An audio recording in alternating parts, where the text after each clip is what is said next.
We are pleased to welcome Dr. Richard Muller, a professor of physics at the University of California at Berkeley, and something of a contrarian often on matters of science and current events. His mission is to help explain current events with the help of the physical sciences. He is a MacArthur Genius Fellow. He was most recently number 10 on Foreign Policy's Top 100 Global Thinkers. He is the author of Physics for Future Presidents, and perhaps most impressively, he is a senior fellow in energy and climate here at the Future 500. You have one of the most interesting pedigrees among scientists. You have been a skeptic on climate change, and yet you have concluded that global warming is real and human-caused. So, based on the conclusions that you've come to, what should we be focused on now to respond to issues of climate? The key finding was that over the past 250 years, the temperature has not been affected by solar variability in any way that we can detect. That's a real surprise. If we look at what's left over, we see that there are sudden dips in the temperature, and those match very well the known explosive volcanic events. But they only last a few years. There's also a trend. The temperature rises gradually through time, goes a little bit faster and faster. We looked at this and we tried to see if this fits a simple mathematical function. It doesn't really fit very well. We tried exponentials, we tried polynomials, but when we tried matching it to the known carbon dioxide increase, it was dead on. This is a strong case that the cause of this trend over the last 250 years has been caused by carbon dioxide, which we know came from human burning, first of wood and then fossil fuels. What about all the extreme weather events we've been having lately? Hurricane Sandy in the east, droughts in the Midwest. Will these finally convince the skeptics that climate change is real? You know, I don't think it'll convince the skeptics. And the reason is that it's not a scientific case. A scientist may say, I believe that Hurricane Sandy was due to climate change, but there's no scientific case there. Just the opposite. Sandy was not a very big hurricane, and it just happened to hit a very vulnerable region that's rarely hit by hurricanes during a time of very high tide. So I worry it'll have just the opposite effect, that the exaggerations in which every weather event is attributed to global warming will harden the skeptics and say, this is nonsense, I'm just not going to listen anymore. It's easy to be skeptical. You say, oh, I'm just not convinced. But to be properly skeptical means to find those aspects that need additional work and to point out that until those are answered, a conclusion may be premature. Isn't it important to simplify some of these issues and to attribute some of these extreme weather events to climate change simply so that people are concerned about the issue and they notice the issue and that they take action?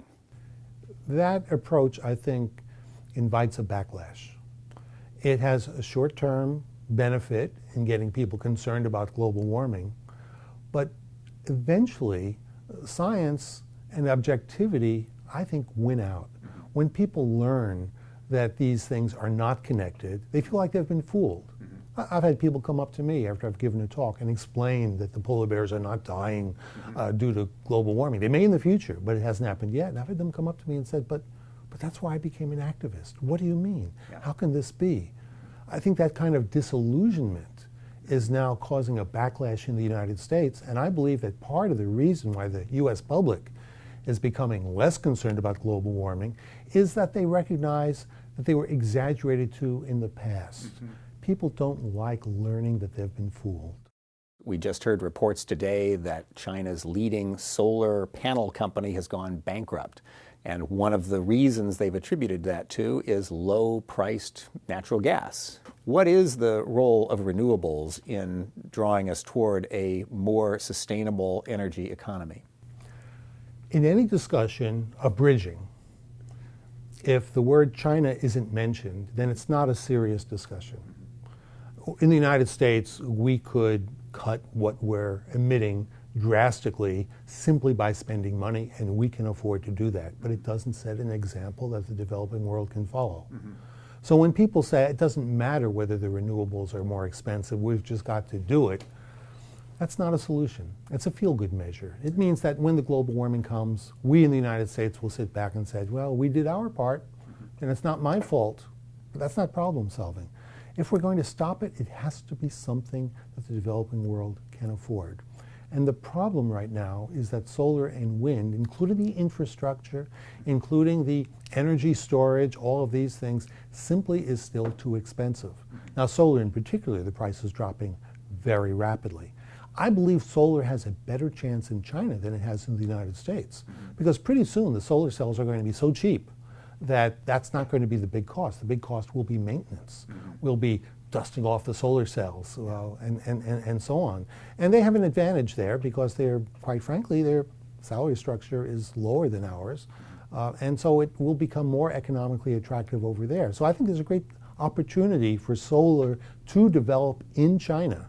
More so than in the United States. We should encourage the development of solar in China. I'm all in favor of that. Them make the investment dollars. But they cannot afford to subsidize solar as long as they have other issues having to do with their poverty, the health, the education of their own people.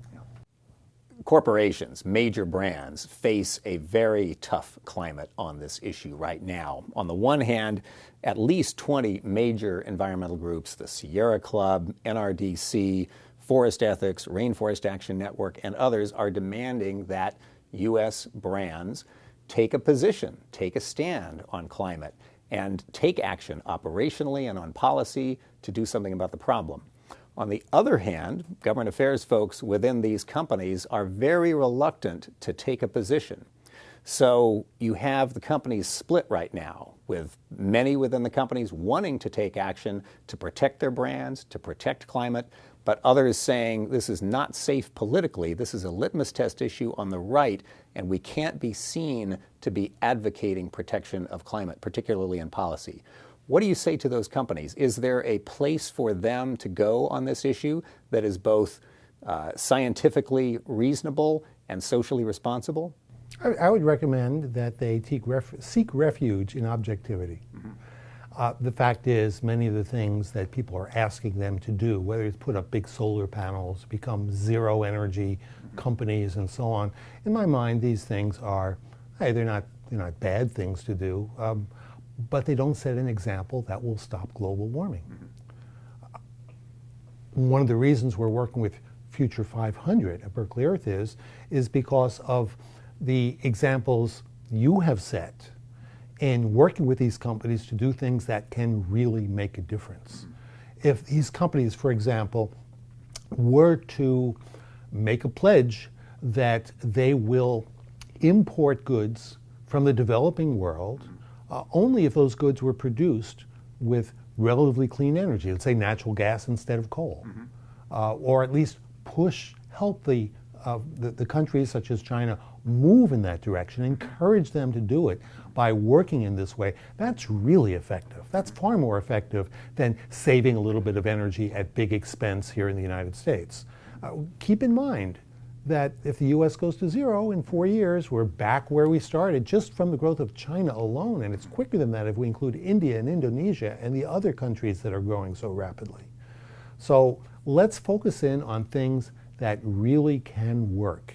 And then I think if the companies were to do this, the environmental groups certainly should agree. With this kind of objectivity, I think we can cut through all of the political show and do something that's really effective. So you're suggesting that objectivity would be a way out of the political bind of being caught between the apparent left and right, caught between activists and conservatives. I find it works for Berkeley Earth, that people are always attacking us, and by the time they talk to me or Elizabeth, they're very confused because we're saying things that are on both sides. But what they can sense in that is that we may say global warming is real and caused by humans, but fossil fuels are absolutely essential, and let me show you the numbers. They sense an objectivity, that we're not driven by politics. And I think if you seek objectivity as your refuge, you can get through the politics. So what's next in science and policy for you and your colleagues, both at Berkeley Earth and at Future 500? We are now working with the environmentalists, trying to see if we can help define a clean fracking standard. We are working with the Chinese. We're working with our own gas and oil companies who are working over there in China, trying to learn what it will take to get this natural gas revolution happening in China in a clean way that can slow global warming significantly so that the renewable technologies will have a chance to develop.